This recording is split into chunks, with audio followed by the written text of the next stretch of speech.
हाँ भाई, तो अगला टॉपिक जो है हमारा वो है speed of efflux. Speed of efflux क्या होता है समझे इसको। आपने कभी देखा हो कि कोई आपके पास बोतल है जिसमें लिक्विड भरा हुआ है, आप उसमें एक हाइट के ऊपर होल कर दें तो होल से जो लिक्विड आउटफ्लो हो रहा है ना, इस आउटफ्लो को ही हम बोलते हैं एफ्लेक्स। और हमें इस लिक्विड की जो बाहर की तरफ फ्लो हो रहा है इसकी स्पीड निकालनी है, तो उसकी स्पीड निकाल देंगे तो हमारी स्पीड ऑफ एफ्लेक्स आ जाएगी। इसको स्पीड ऑफ एफ्लेक्स को एक्सप्लेन जो किया था वो एक टोरिसेल नाम के साइंटिस्ट ने किया था, तो इसको टोरिसेल लॉ भी बोलते हैं।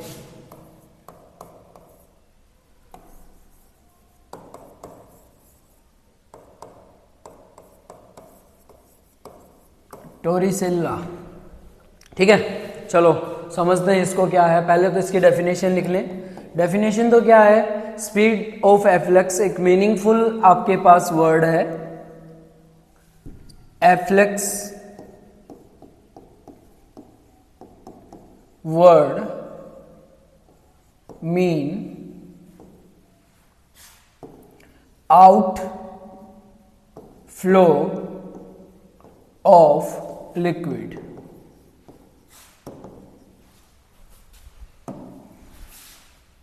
Let a tank filled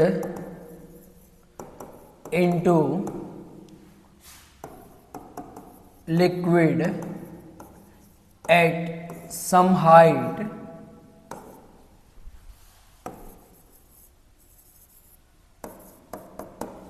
ले भाई, ये आपके पास एक टैंक है न्यू, इस पे हमने इतनी हाइट तक लिक्विड भर रखा है। इस हाइट को मैंने मान लिया y2।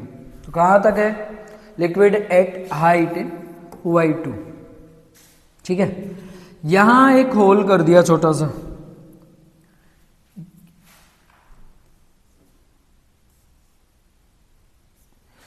यहां पे, यहां से लिक्विड आपका यूं बाहर की तरफ गिर रहा है, ये लिक्विड। तो ये आपका लिक्विड है जिसकी अपनी डेंसिटी है। तो ध्यान दे इधर, इस से नीचे की जो लिक्विड फ्लो कर रहा है H2 y2 हाइट से, इससे नीचे की हाइट मैंने मान ली y1, ये हाइट है y1 and y1 height of liquid bottom to flow hole. ये कहां से है, बॉटम से जो होल फ्लो कर रहा है वहां तक। जब ये बाहर फ्लो करेगा यहां पे, तो यहां पे फ्लो करने की इसकी वेलोसिटी v1, इसका प्रेशर P1 मान लेना, PA मान लेना। ये आपका एटमॉस्फेरिक प्रेशर जो बाहर की तरफ इसके फ्लो को कंटिन्यूटी दे रहा है। और यहां पे प्रेशर जो आपका लग रहा है, इस प्रेशर को मैंने मान लिया P, क्योंकि प्रेशर यहां पे जो अप्लाई होगा इतने एरिया के अंदर, ये P2 प्रेशर P के बराबर है और ये P1 प्रेशर हमारा PA के बराबर है, एटमॉस्फेरिक प्रेशर के बराबर। ये प्रेशर इस लिक्विड के ऊपर प्रेशर डालता है इसको कंप्रेस करने के लिए, तभी ये आउटफ्लो होता है। जो आउटफ्लो हो रहा है इस फ्लो का भी अपना एक प्रेशर है जो एटमॉस्फेरिक प्रेशर को एडजस्ट करने के बाद बनता है, ठीक है। इसी पे डिपेंड करता है। अगर ये एटमॉस्फेरिक प्रेशर इस फोर्स के प्रेशर से ज्यादा होना तो इसको बाहर फ्लो ही नहीं होने देगा ये। तो ये है भाई, तो प्रेशर है बॉटम से यहां तक की हाइट हमने दे दी y1 और y2। अब देखें ये जो हाइट बच गई ना ये वाली, इस हाइट को हमने मान लिया h, जो टॉप से, इस टैंक के टॉप से और जहां पे आपका फ्लो का होल है उसके बीच की हाइट है ये। क्योंकि हमें क्या करना है, यहाँ पे प्रेशर निकालना है और दो प्रेशर चाहिए हमारे पास। एक तो प्रेशर यहाँ वाला जो लिक्विड के ऊपर है और एक प्रेशर यहाँ वाला जो बाहर की तरफ एनवायरमेंटल अप्लाई हो रहा है। फॉर्मूले हमारे पास है ही जो हमें बर्नौली प्रिंसिपल से मिले हैं, ठीक है। तो h हाइट जो रहेगी वो हमारी एक मेजरमेंट हाइट आ जाएगी, जिसकी वजह से हमें ये पता चल जाएगा इस फ्लो का मोशन कैसा रहेगा, क्योंकि इससे ऊपर का जितना लिक्विड प्रेशर डालेगा ना, जितने हाइट पे प्रेशर लिक्विड होगा उतना ही ज़्यादा ये प्रेशर आप देखेंगे ये फ्लो बाहर की तरफ गिरता जाएगा, ऊपर से प्रेशर कम होता जाएगा, ये फ्लो आपका इस तरफ गिरता जाएगा, तो वेलोसिटी चेंज हो जाती है। तो उसके लिए हमने ये करना है, ठीक है। तो हमने ये दो हाइट ले ली है और P1 एंड P2 प्रेशर, दो प्रेशर हमने यूज किए हैं with velocity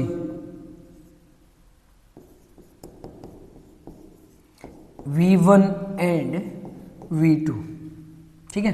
दो वेलोसिटी ले ली v1 एंड v2। हालांकि P2 प्रेशर जहां पे है वहां पे लिक्विड की वेलोसिटी बहुत कम होती है, लिक्विड मूव बहुत कम वेलोसिटी से करता है, तो उसकी वेलोसिटी अप्रोक्स किसके होगी है 0 के। चलो अब इस पे अपने बर्नौली प्रिंसिपल लगा के और दोनों साइड का प्रेशर निकाल देना है। तो इनको हम पॉइंट मान लें, इसको 1 पॉइंट मान लिया और इसको 2 पॉइंट, यहाँ पे 2 पॉइंट है और ये 1 पॉइंट आपका जो यहाँ पे मेंशन। पहले प्रेशर एक तरफ का फॉर्मूला क्या रहता है हमारे पास, P1 प्लस 1/2 रो V1 का square plus rho ZH is equal to P2 pressure 1/2 rho V2 का square plus rho ZH2। Bernoulli principle से कांस्टेंट टर्म के लिए जो हमारे पास फॉर्मूला था वो ये था। अब दोनों पॉइंट में जो जो चीजें इसमें है ना वो एडजस्ट कर दो। P1 प्रेशर को क्या बोला है, एटमॉस्फेरिक प्रेशर PA लिख दें, प्लस 1/2 रो कांस्टेंट है, इसकी वेलोसिटी क्या है V1 का स्क्वायर, ठीक है, प्लस रो Z। अब H1 हाइट क्या है, हमें पोटेंशियल एनर्जी तब बनती है जब लिक्विड किस में हो, रेस्ट में। तो रेस्ट में इसके लिए हाइट क्या लेंगे, इस पॉइंट के लिए रेस्ट में कौन सा फ्लूइड है, ये वाला है, तो इसके लिए आपकी वेलोसिटी जो हाइट रहेगी वो कितनी रहेगी, y1 रहेगी, इज इक्वल टू इस तरफ का प्रेशर P2 किसके बराबर है, Pk प्लस, ये देखें V2 की वैल्यू अभी बताया कि ऊपर जो लिक्विड में वेलोसिटी जो रहती है V2 वो किसके इक्वल रहती है 0 के। तो लिक्विड में वेलोसिटी यहाँ पे अगर मैं पुट करूं तो ये पूरा हमारा 0 हो गया, इधर रो Z। पोटेंशियल एनर्जी देखेगी किस हाइट पे निकलेगी, पोटेंशियल एनर्जी अब यहाँ पे निकाल रहे हैं तो हाइट इसके लिए क्या हो जाएगी हमारी y2 हो जाएगी, ये y2। पूरी इक्वेशन आप लिख लें, PA प्लस 1/2 रो V1 का square plus rho Z y1 is equal to P plus में रो Z y2, ठीक है। अब इनको सोल्व कर लो आप इक्वेशन को। प्रेशर को हमें चाहिए वेलोसिटी, वेलोसिटी के लिए पहले इक्वेशन, सबसे पहले इसको इधर ले जाएं, इस वाली टर्म को इस तरफ लेके जाएंगे तो P प्लस यहाँ क्या आ जाएगा रो Z y2 माइनस में रो Z y1, ठीक है। PA को इधर ले जाएं तो इसको पूरे टर्म को, PA को अगर इस तरफ लेके आएंगे तो PA क्या रह जाएगा हमारा, P माइनस में PA, ठीक है। जो ये PA है इधर आके इसमें किस में हो जाएगा, माइनस में। अब देखो इस तरफ क्या रह गया है, 1/2 रो V1 का स्क्वायर रह गया, ठीक है, ठीक है भाई, इज इक्वल टू, ये हमारा इक्वल है इसके। अब यहां से कुछ कॉमन आ रहा है, P माइनस PA प्लस ये देखें रो Z, दोनों कॉमन आ गए, y2 माइनस y1। और अगर y2 में से y1 माइनस कर दें तो क्या बच गया हमारे पास, h नहीं बच गया, is equal to P minus PA is equal to rho ZH, sorry plus rho ZH।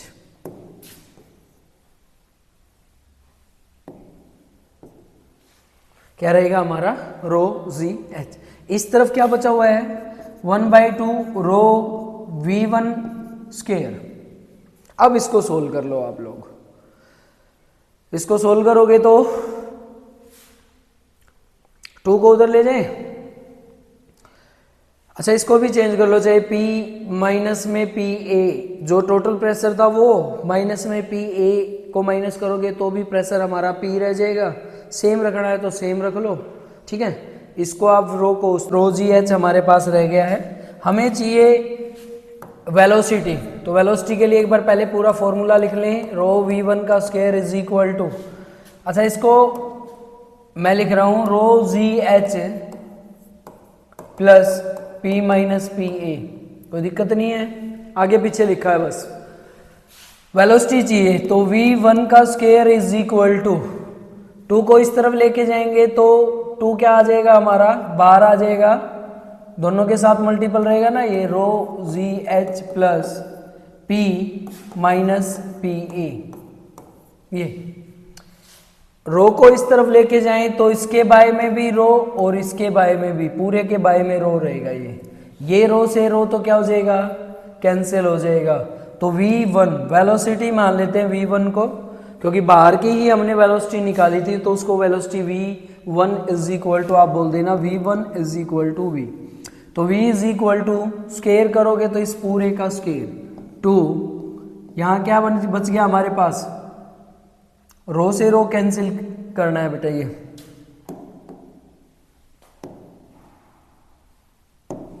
ये रो से रो कैंसिल, ये जी रह जाएगा आपका।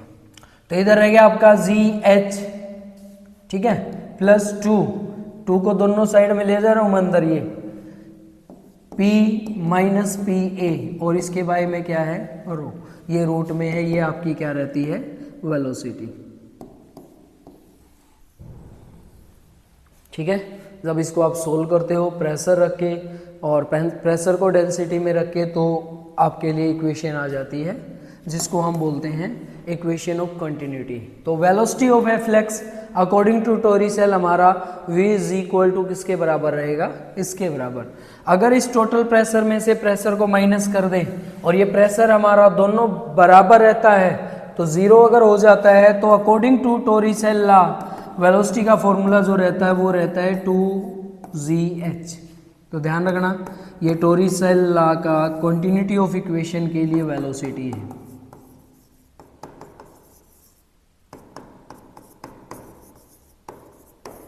तो इसको टोरिसेल वेलोसिटी बोलते हैं, V is equal to root 2GH। इसको सोल्व करने के बाद तो ये रहेगा बेटा जी आपका स्पीड ऑफ ए फ्लक्स। ये बड़ा टॉपिक भी आपने कंप्लीट करना है। स्पीड ऑफ ए फ्लक्स जो रहती है वो हमारी बर्नौली प्रिंसिपल की एक एप्लीकेशन है, तो इसको भी आप सोल्व कर लें। ये दोनों टॉपिक आप लोगों ने करने हैं, बड़े इंपॉर्टेंट हैं दोनों के दोनों टॉपिक, काम भी आते हैं।